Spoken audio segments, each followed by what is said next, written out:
Hi, everybody, and welcome to Round the Studios Scottish History from a Different Perspective with me, Karen Mailley. The podcast will explore history through a variety of individuals, historical events, and artworks. But, importantly, it will also act as a living archive captioning the stories of today. This podcast will focus on Scottish history through a feminist retelling. And what does that mean? We'll be focusing on women in the broadest sense. This is an intersectional feminist podcast, and we aim to be inclusive in all ways. In this episode, I'll be talking to a very good friend of mine, Robyne Calvert. Apart from being an all-round fantastic individual, she's a researcher, lecturer, curator, author, and events organiser. Also a pop culture geek, and she enjoys a good chat. Today we'll be talking about not Charles Rennie Mackintosh, but his wife, Margaret Macdonald Mackintosh. Robyne was the Mackintosh expert at the Glasgow School of Art, and recently she has published this fantastic book called The Mac, Charles Rennie Mackintosh and the Glasgow School of Art, which you can buy from any good bookshops. We covered a lot of themes associated with Margaret, including collaborative partnerships, her artworks, her time at Glasgow School of Art, and also if Robyne would be a fangirl. Spoiler, she would be. I hope you enjoy. It's around the studios. Professor Mailley! But not actually a professor.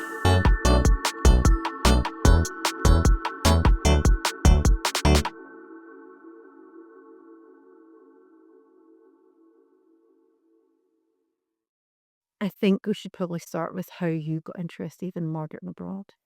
Okay. The short story. The short The version. bullet points. The bullet points. I was deciding to go back to school at some point after a museum career. And I ended up taking, so this was when I was still back in the States, I ended up taking a design history course. You know, in it, they showed these Scottish artists, and I didn't know Scotland had artists. I know. Isn't that terrible, Karen? That is terrible. Because the world doesn't know, right? I'm like, who are these Scottish people? They did amazing stuff. I mean, it is true, actually. I had no, of course I knew there was art in Scotland, but like, you don't know, like the wider world is not familiar with Scottish heritage, art, culture in a lot of ways. So I saw them and I just thought it was beautiful. Honestly, probably the first thing I saw was the posters, some of the collaborative poster designs in this slide in a class. I was just kind of blown away by how beautiful it was. Yeah, it was the musical review, Scottish musical review, and the Druco poster. Nice. Yeah, I mean, you know, the classics. I was just like, wow, this is really amazing and beautiful. I mean, I'd been an art historian. I was into 19th century art. I was a big Pre-Raphaelite nerd, basically. So it really spoke to me. I thought it was really amazing and beautiful. And then they started talking about these tea rooms. And for whatever reason, in the mix of the four, which was what they were talking about, I was just really drawn to Margaret. Like, it was those gesso panels. It was probably the Willowwood panel. Willowwood is the gesso panel that's in the Willow Tea Room. I'm going to call it the Willow Tea Room, although it has just been rebranded as the Mackintosh Tea Rooms. With apologies to the National Trust for Scotland. I get it, but it's Willow in my research. Basically, that was what drew me to Mackintosh Macdonald specifically. I've said this to students for many, many years. It was just really pretty. And I think sometimes, especially when we're trained in, you know, visual culture, etc., we forget why things brought us to it in the first place. And it's usually something that's been really beautiful or moving or some kind of, you know, there's a response there. I just really thought they were just really incredible and beautiful and using in crazy tea rooms. And then the idea that things were constructed like holistically, Gesamtkunstwerk, the term I learned, you know, the total work of art, and that they thought about all the pieces of it. It was just really compelling. So when I went back to graduate school, I thought I was going to write a dissertation on Rossetti and Elizabeth Siddal, because nobody's written about that. As you do. Yeah, as you do. And I was encouraged. So I was like, but there's these tea rooms, and everyone got really excited about that.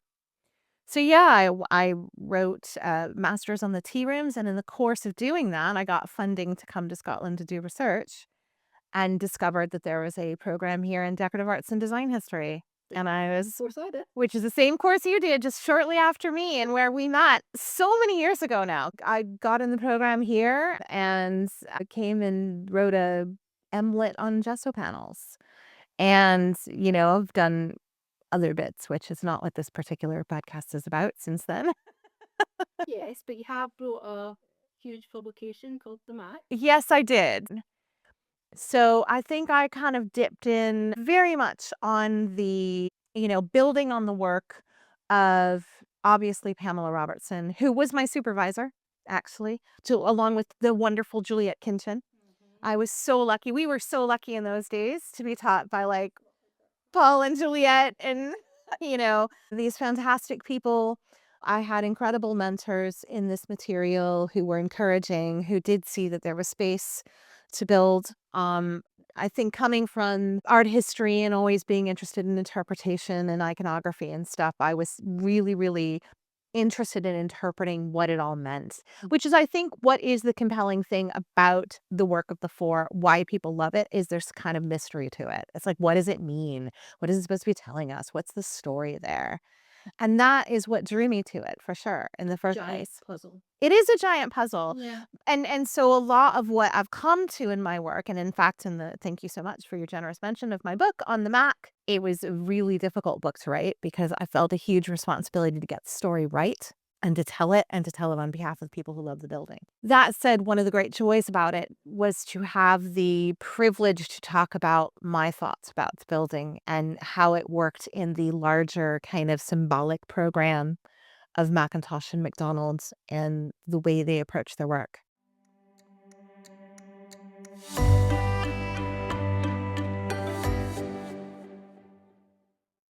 So tell me about the way Margaret is perceived in the wider context and from past scholarship. Do you think Charles Rennie Mackintosh has overshadowed her work? Well, it's a yes and no. A yes, 100% he did. Like, we know that. Like, and then from the time of her death, there was all of that kind of, there was this architecture critic, P. Morton Shand, who had horrible things to say about her and that she had an unfortunate influence on her husband and all that kind of thing, which we know about in the scholarship. But to be honest, that was not a public letter at the time. I mean, I think, arguably Mackintosh was also, he didn't do very well at the end of his life either. He was quite unknown and forgotten. So there's that whole thing to contend with. But then certainly, obviously, the kind of marginalization definitely happened and she was overshadowed. Now, where I say no is that it's been at least 20 years, if not more, that she hasn't been, that we have been paying attention to her work. Certainly, I'm sure you'll agree, since Jude Burkhauser and Glasgow Girls. Like, that's shout out to Jude Burkhauser. You and I would not be here without that wonderful exhibition book and everybody who contributed to it, including Pamela and Juliet, who we've mentioned, and Alison Brown, and all the people who I think have done really incredible work that ours builds on. But what is funny is that narrative is still out there. Like, you get in a taxi, you get, or you go anywhere and it's like, or definitely like Facebook and whatever. Oh, I think she was better than him, and nobody pays attention to her. Like, the narrative that she's marginalized is still there, even though she actually isn't anymore. If you look, like, there's shouting from the rooftops. She's her presence is definitely felt, even with the Annie Scott skates down at the lighthouse. Yeah, absolutely. People have pushed back against it, pushed back against Margaret having given too much credit. We can mention names here, can't we? 100%. So I'm talking about Roger Billcliffe. So I have to preface, anytime I talk about Roger and his work, I have to say two things. One, his work is brilliant. Like, The Art of the Four, I love this book, his most recent book. And he is one of the great experts on this subject. Even when I wrote my Gesso panel, little Mlet dissertation, he sat with me for hours talking. He was very generous with his time. So I always have to say that. Because the reason I like his book is he was very measured about how he wrote about her. And I think he was very fair when he actually published the book. But he got annoyed that people were trying to give credit to Margaret for architectural projects very specifically, like saying the Willow Tea Room, she deserves co-authorship, and other places like the Hill House, like, is just like the bee in his bonnet because she was not an architect. And he's laid out reasons for why he thinks this, and that, like, friends who were critics didn't credit her, and wouldn't that have been a slight, and all this kind of stuff. And actually, the one thing I took on board from talking to him about this that I agree with She wasn't an architect. She didn't design the rooms. That's absolutely true. I probably started out my research in that same, like, I want to prove Margaret did all the things and had a voice, and then became more nuanced about it. And that's what I find is interesting, is when you are in an intimate, creative, collaborative partnership, how does that work? Yeah. Like, sure, she didn't design the room, but when he came home from work, was like, hey, Margaret, Max. We know she called him Tashi, but no, yeah. Mags, Meg, Peggy, Darling. darling, what do you think? What do you think about this?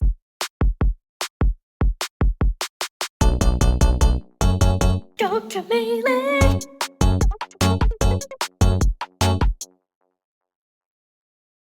I think what I initially wanted to do with studying the gesso panels was show that these were keys to the narrative space. If you look at the spaces the gesso panels are in, they have a narrative structure to them. And I think that I have effectively argued that that's true in most of them. And certainly some of them are definitely like the Willow Salon Deluxe and the Turin Room. These are my two favorites because there is a clear narrative with the panels. If she is the author of the panels, if the panels are her idea and the room is about that story, then how do you assign authorship? Can't really. I mean, do you think you could assign it solely to Mackintosh at that point? I think part of your argument is like what you were saying. He's coming home from work. She's working on whatever she's working on. How can you live so close proximity to somebody that creative and not be influenced in some way? Yeah. And then, though, looking at it from a wider architect and design perspective, you're also working closely with the joiners. You're also working closely with glass workers and everything else. And then it becomes really sticky as well, because it's like, well, how much agency do they have? It's very complicated when it comes to design and architecture in a way that we love. We really want to attribute things to one person when they're much more complicated. But then when you've got this whole layer of this intimate relationship as well, and these key pieces, artworks in the room, this room is designed around someone we must mention is Janice Helland. Janice's work has been incredible in this, and her essay collaboration amongst the four has 100% informed the way I've thought about all of this stuff, these complications of collaboration. Yep. Fantastic essay.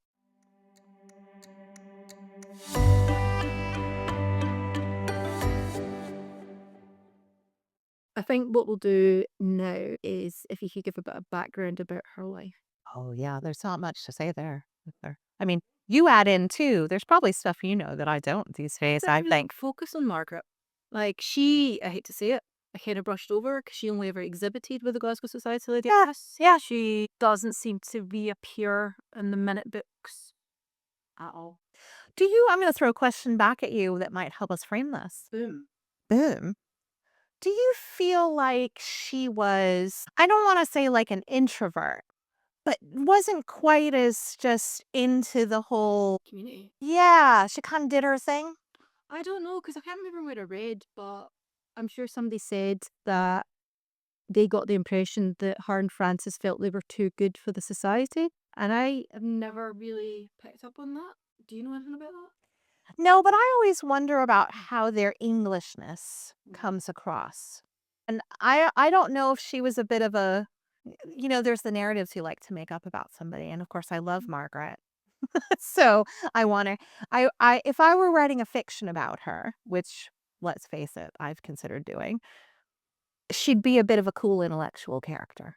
I mean, not that she would be cold.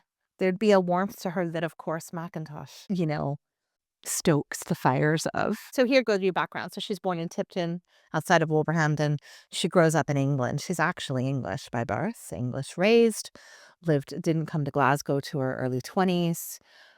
She studied at the Orme School for Girls, and she had a drawing master. We know she studied art. We think she probably went to the continent. And what we mean by the continent, I'm not sure. She was fluent in French and German. We knew she spoke multiple languages. She probably did study abroad, if you will. And she's a few years older than her sister. Working class, middle class? Middle class. So her father's a colliery manager, is basically an estate man and everything. So I think they grew up fairly comfortable. She was very well educated. And when they come to Glasgow, they start taking design courses, she and her sister. And Roger likes to say that she followed her sister to school. I don't know why that would be. She'd already been studying drawing when her sister was a little kid. I'm not sure. When it's Francis older. No, Frances younger. Frances I think is there 8 years between them? Is that about right? She's 19, I think. They're obviously close because they work together and they end up sharing a studio together. So they come to Glasgow, start taking courses in design as day students. Meanwhile, Mackintosh and his pal McNair are taking night classes. This is a story everybody knows probably who would listen to this, and they meet somehow in the kind of social activities of the club. Ostensibly Newbury introduces them, sees a kind of shared interest in their visual language, and somehow they become the four and start exhibiting together and become this close kind of group. So that's that bit of history. But we don't know loads about her background, to be honest, beyond that. There isn't much record. It's the records that exist are she went to this school and she, maybe did this and the evidence. The thing about the Englishness is because, I guess where I can drop in my other side of research is fashion history. Because I was interested in the way they dressed, Frances and Margaret and the women at the art school, Jessie Newbury for sure, and Anne Macbeth later, and Mackintosh's floppy bow tie. My PhD was on artistic dress. I started looking at how they were all dressing to express their identity. So from that little bit of research, there is a comment about her dressing in a particularly English way, English fashion. What do they mean by that? Exactly. It's like, what does that mean? I think, and this is again very much conjecture on my part, combining that comment with the Denier photos, the wonderful set of photos of the roaring camp and everything. When the women are all standing in a row, Margaret's in a corset. Like you can see her waist, like it's very clear. She's in a very tailored dress, very well put together. Even Frances is dressed in a little bit of a looser, more Edwardian kind of top and skirt, and all the rest of the women, I think, very much are wearing sitting at their natural waist. I wouldn't say they're all wearing artistic dress in that photo, but they are very much wearing things that are just a bit more comfortable, I think. Well, I say, no, Robin, don't say it comfortable as if the corset is uncomfortable. That's a myth that we've dispelled. Natural waistline, whereas Margaret is shaped. So my guess is that she's tailored and put together in a way that is seen to be somehow English. Well, it'll be a bit more uptight. I wonder sometimes if there's an Englishness about her that maybe even Frances doesn't quite have, because Frances is 19, I think, when they come to Glasgow, although that's a full adult by those days. But there's even in what little photographs we have, those few photographs, there's a free-spiritedness about Frances and little posing that she's doing, those Egyptian hands she makes in that one photo. And that Margaret doesn't seem to possess. Although then we've got photos of her dressed as the Viking. She did pageants and everything like that. So I definitely think she was fun. She had fiery hair. We have that apparently big lock of her hair, big hunk of her hair. Do you know that? Have you ever seen it? No. There's a hunk of her hair. We like to say a hunk. Juliet, I think, first called it a hunk. A hunk of her hair in DSA archives. It's apparently her hair. I have a picture of me holding it, actually. What was really funny is I was holding it and my dyed hair was the same color. But yeah, no, she was a ginger, like lover.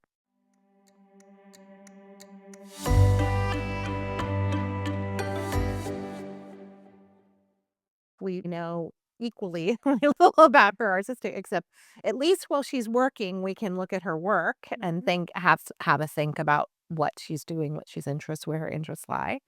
And there is a lot of, mythology and a kind of magical, occulty feeling type of stuff going on there. That's a whole other podcast. As a whole other podcast. So I know we need to do our, witches and Jesse M. King. That's a spoiler. Jesse. Which they weren't very close, actually. I think in my head, I always had them as being friends. Yeah. Yeah. They didn't really, I want them to be. The other thing is to try to figure out if she and Phoebe Clare ever met each other at any point, possibly during the pageant, the Edinburgh. Maybe. Yeah, I don't know. It's hard. Pageants are pretty interesting. Yeah, they are. And obviously, another person we can shout out to now is Liz Cumming. Yep. I think I've talked to Liz about that. Like, do you think we never found the like smoking gun of them meeting up or anything like that? There's nothing. But I mean, they must have at some point crossed paths. The way you think about it is Glasgow's a village. And Yeah. that's everyone that's moving in certain circles. Yeah. So why would it be any different about that? Well, exactly. And I mean, obviously, we know she's super close with Jessie Newbury. I mean, they're very, very close.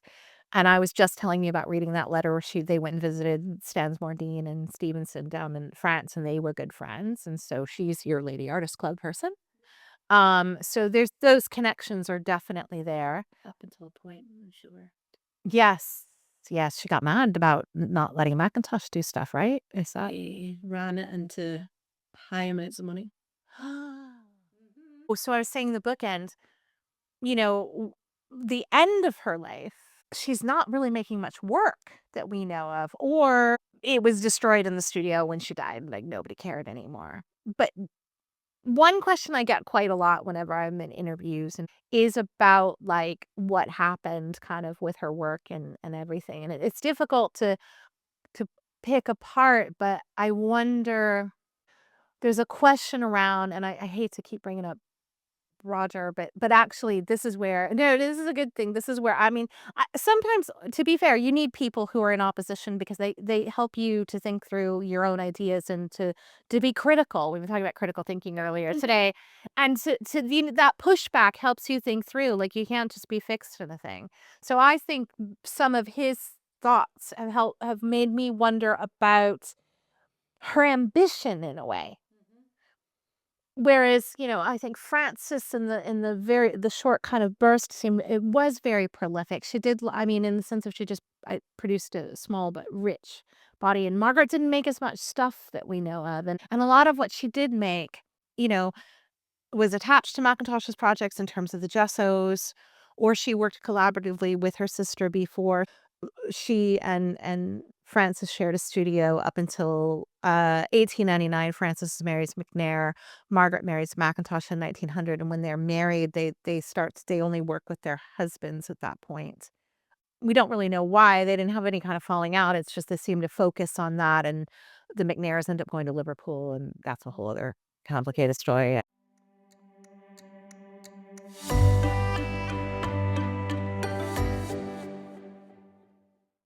I know that this is your podcast and you're supposed to be asking me questions. However, I noticed that you've called the podcast Round the Studios, which is a reference I got immediately, of course. Yep. But would you like to explain for your listeners where that reference comes from? Yeah. So it's called Round the Studios for two reasons. The first one is there used to be newspaper articles in the Victorian Edwardian period where people would go and visit spaces. But most recently, and the one that I am attracted to, is the short booklet that was produced by the Glasgow Society of Lady Artists called Round the Studios. And that was taken from newspaper clippings as well. And it features Jessie and King, who else? Ilsa Craig, and a variety of other amazing artists. So if you want to see it, it's in the Mitchell Library. Well, let me tell you about my favorite Round the Studios then, Sure. which is where I went straight to in my head. But you're right, it is Round the Studios. It's from a lot of the magazines of the period where they would do this. And it's a bit of the gossip from these.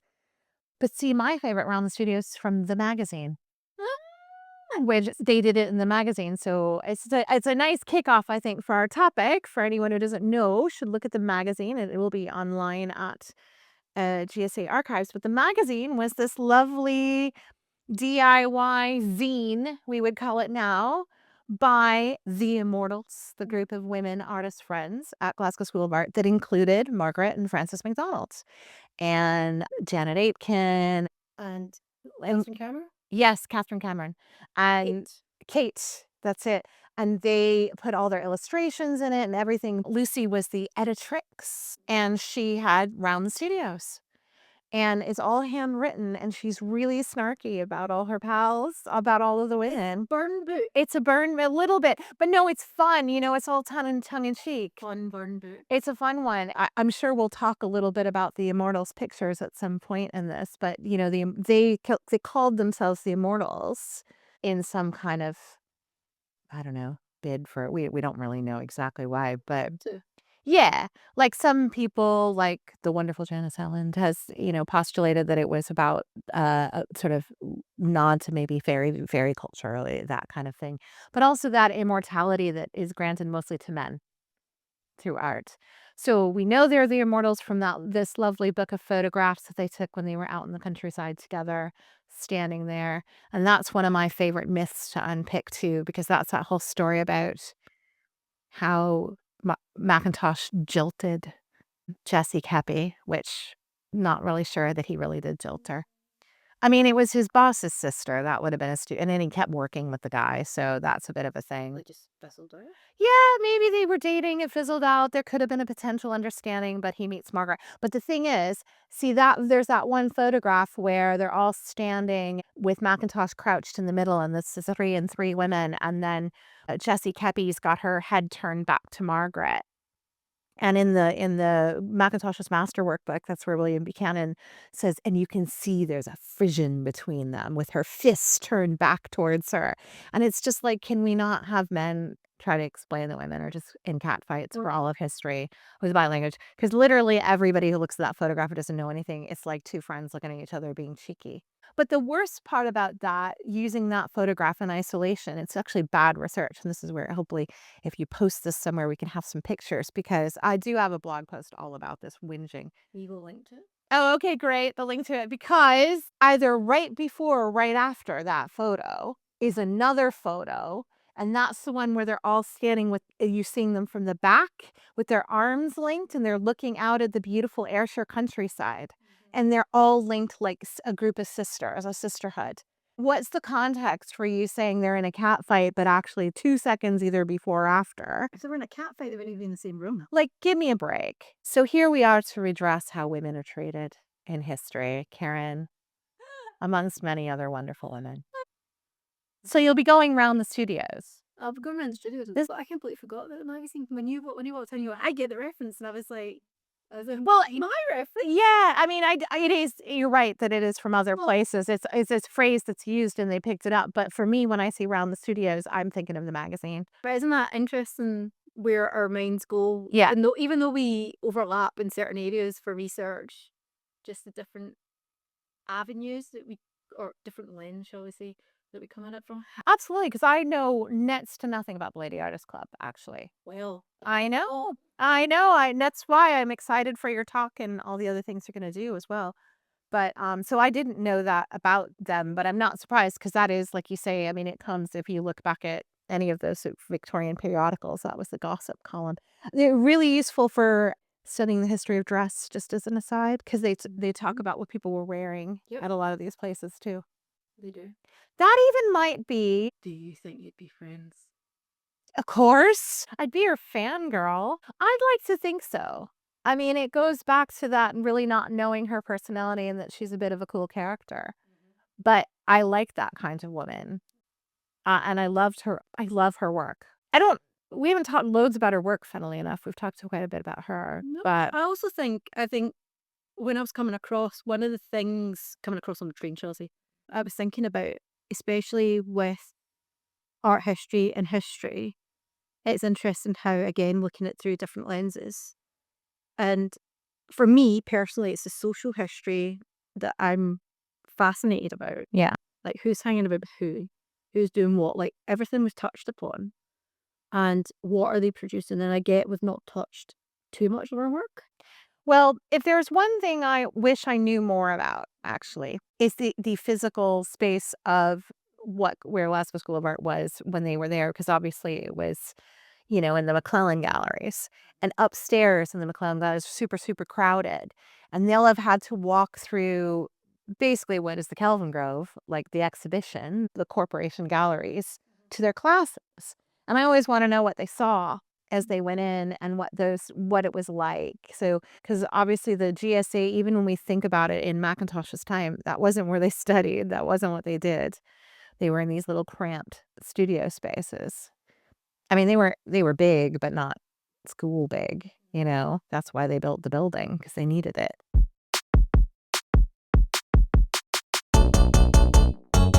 Dr. Mailley.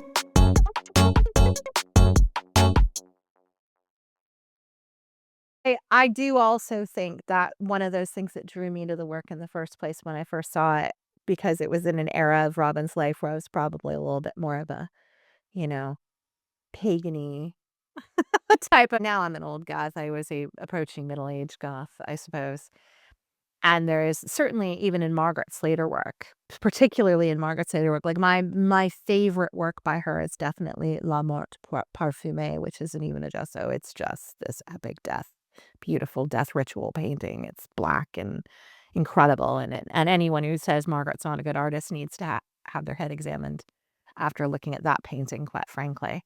I mean, their work is absolutely about cycles of life and death. It's about reproduction. It's about sexuality, but it's also about religion and Christianity. There's Annunciation stories. I mean, so much of my interpretive work is about how their work is all about this. It's about cycles of life. And it's about nature, and it's about the seasons, and it's about the elements, and it's got all these things in there that, if you burn a couple candles, you've got a great magical ritual going on, basically. Okay? There are people out in the world, and certainly in Glasgow, who have desperately wanted to basically say they were definitely members of the Order of the Golden Dawn and OTO and all of that kind of like Thelemic magic. And in fact, in those roaring camp photos, there's the one photo where they're all sitting like behind a fence and they've got the thumbs up. Francis, and I know there's somebody out here who's written about that being like the sign of the devil. Just be a thumbs up. Or it could just be, and believe me, I have researched the history of giving a thumbs up. And of course, it's a Roman one, the thumbs up, we get to live or die, there's that. And it's an aviation one, which is a bit too late. So I haven't been able to pin down the thumbs up gesture. Kind of going back to like what I said about why I felt so privileged to be able to talk about the Mac and where it's the culmination of my thinking about their work is that I end up spending lots of time talking about how they were actually symbolists.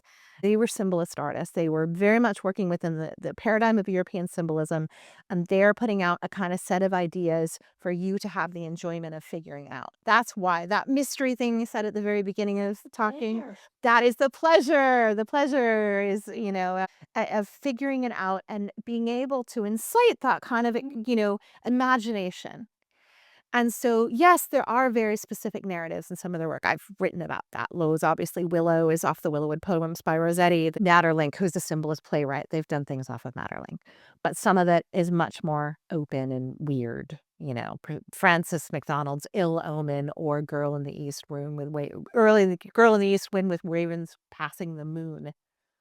We do not know where that's from. That is some kind of weird imagination thing.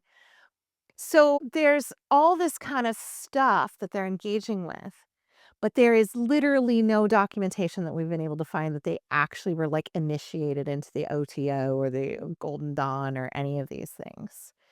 Theosophy is part of the soup of it all. I mean, there's Egyptian symbolism and Wadjets in the work, the scarab beetle is there. Mm-hmm. But the reason, and that this isn't as completely random as it sounds, this is why I want to know what they were looking at in the McClellan galleries, because the collection was part of the national distribution of stuff that happened. So there were Egyptian artifacts. There was Native American pieces for sure that they saw in there. I think there's some even talking about that. Obviously, Japan. I mean, let's just put a pin in. Japan is super important. We all know this, right? Japan, influence of Japan. Japan's massive. Japan. Thank you. Oh, one of the things I loved putting in my book that I got to put in was was how the tree of life that's over the front door of the Mac, the art school, which lots of people love to also see as a vagina.